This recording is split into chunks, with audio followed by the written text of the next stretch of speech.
Hi guys, welcome back to half space. Germany 7 കുർസാവ് 1. ഈ score line കാണുന്ന ഒരാൾക്ക് ജർമ്മനിക്കെതിരെ കുർസാവ് എന്ന് പറഞ്ഞ രാജ്യം എത്ര നല്ലോണമാണ് കളിച്ചെന്ന് ഒരിക്കലും പറഞ്ഞാൽ മനസ്സിലായില്ല. ഫസ്റ്റ് ഗോൾ അടിച്ചതിന് ശേഷം ഒരു 10-15 മിനിറ്റ് കുർസാവ് അടിപൊളിയായിട്ടാണ് കളിച്ചത്. ഈ ടൈമിലാണ് അവർ ഇക്വേസ് ഗോൾ അടിക്കുന്നതും ജർമ്മനി ശരിക്കും വിറയ്ക്കുന്നതും.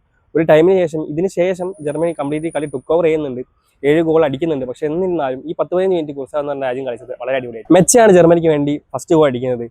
ഫസ്റ്റ് ഗോൾ അടിച്ചതിന് ശേഷം ലിവാനോ എന്ന് പറഞ്ഞ പ്ലെയർ കുർസാവയ്ക്ക് വേണ്ടിയിട്ട് ഇക്ലേസ് ഗോൾ അടിക്കുകയാണ്. ഇതിന് ശേഷം കുർസാവ് നല്ല രീതിയിൽ തന്നെ അറ്റാക്ക് ചെയ്ത് കളിക്കുന്നുണ്ട്. പക്ഷേങ്കിൽ 38-ാമത്തെ മിനിറ്റിൽ സ്ലോട്ടർ ബാക്ക് ഒരു സെറ്റ് പീസ് ഓപ്പർച്യൂണിറ്റി മുതലെടുത്തിട്ട് ജർമ്മനിക്ക് ഈട് നേടി കൊടുക്കുകയാണ്. ഇതിന് ശേഷം മെച്ചേനെ തന്നെ പെനാൽറ്റി ബോക്സിൽ ഫൗൾ ചെയ്തതിന് കിട്ടിയ പെനാൽറ്റി ഗോൾ ആയിക്കൊണ്ട് കായ് ഹാവർട്സ് ജർമ്മനി കോൺഫിഡൻസ് തിരിച്ചു കൊടുക്കുക. ഹാഫ് ടൈം കഴിഞ്ഞ് ഡ്രസ്സിംഗ് റൂമിലേക്ക് പോകുന്ന കുർസാവ് പ്ലേയേഴ്സിന് സ്റ്റാൻഡിംഗ് ഓവേഷൻ കിട്ടുന്നതൊക്കെ ഈ tournament one of the best moment ആയി. സെക്കൻഡ് ഹാഫ് തുടങ്ങി 2 മിനിറ്റ് കഴിഞ്ഞത് മുസിയാല ഒരു കിഡിലെ ഫിനിഷോടെ ജർമ്മനിക്ക് ഈട് കൂട്ടുകയാണ്. ഇതിനുശേഷം നഥാനിയൽ ബ്രൗണും ഉണ്ടാവും ഹാവർട്സ് ഒക്കെ ഗോൾ അടിച്ചിട്ട് 7-1 എന്ന് പറഞ്ഞ സ്കോറിലേക്ക് ജർമ്മനിയെ എത്തിക്കുകയാണ്. ഇന്നലെ ജർമ്മനി റെലൻഡറസ് ആയിട്ട് പ്രസ് ചെയ്യുന്നതാണ് കണ്ടത്. നല്ല രീതിയിൽ തന്നെ പ്രസ് ചെയ്ത് കുർസാവ് പ്ലേയേഴ്സിന് ബുദ്ധിമുട്ടുണ്ടാക്കാൻ വേണ്ടി ജർമ്മനിക്ക് പറ്റുന്നുണ്ട്.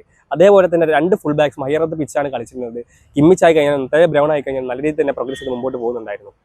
ഇന്നത്തെ കളിയിലെ സ്റ്റാൻഡ് ഔട്ട് പെർഫോമൻസിൽ 2 പേരും നടന്നത് മുസിയാലയും വിറ്റ്സുമാണ്. ഇവർ 2 പേരും ഹാഫ് സ്പേസ് നല്ല രീതിയിൽ തന്നെ യൂട്ടിലൈസ് ചെയ്യുന്നുണ്ട്.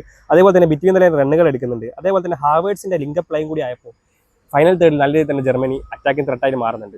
ഇന്നലെ കളിച്ച 2 ഫുൾ ബാക്ക് നല്ല രീതിയിൽ തന്നെ കളിക്കുന്നുണ്ട്. കിമ്മിച്ച് ആയി കഴിഞ്ഞാൽ അതേപോലെ നത്താനിയൽ ബ്രൗൺ ആയി കഴിഞ്ഞാൽ നത്താനിയൽ ബ്രൗൺ ഇന്നലെ തന്നെ ജർമ്മനിക്ക് വേണ്ടി ആദ്യത്തെ ഗോളും അതേപോലെ തന്നെ ഒരു അസിസ്റ്റ് പ്രൊവൈഡ് ചെയ്യാൻ വേണ്ടി നത്താനിയൽ ബ്രൗണിന് പറ്റുന്നുണ്ട്. ഫ്രാങ്ക്ഫർട്ടിൽ നിന്ന് ബയണിലേക്ക് ഒരു ഡ്രീം മൂവ് നടത്താൻ പോവുകയാണ് നത്താനിയൽ ബ്രൗൺ.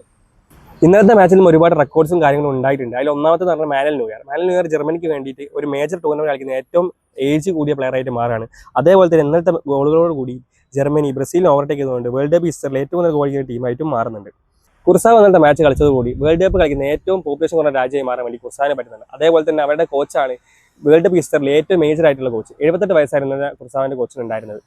കുർസാവ് ഇന്നത്തെ മാച്ച് 7-1 തോറ്റെങ്കിൽ പോലും ഒരുപാട് പോസിറ്റീവ് അവർക്ക് ഈ മാച്ചിൽ നിന്ന് എടുക്കാനുണ്ട്. വേൾഡ് കപ്പിലെ ഫസ്റ്റ് ഗോൾ അടിക്കുന്നുണ്ട്. അതേപോലെ തന്നെ ജർമ്മനി പോലത്തെ ഒരു ടീമിനോട്, ഇത്രയും സ്ക്വാഡ് ഡെപ്തുള്ള 4 വട്ടം ചാമ്പ്യന്മാരായ ഒരു ടീമിനോട് വെറുതെ ജസ്റ്റ് ബസ് പാർക്ക് ചെയ്യാണ്ട് നല്ല രീതിയിൽ തന്നെ അറ്റാക്ക് ചെയ്ത് കളിക്കാൻ വേണ്ടി കുർസാവിന് പറ്റുന്നുണ്ട്. സോ നിങ്ങൾ ഇന്നത്തെ മാച്ച് കണ്ടവരാണെങ്കിൽ നിങ്ങളുടെ തോട്ട്സും ഒപ്പീനിയൻസും കമന്റ് ചെയ്യുക. So until next time, peace out.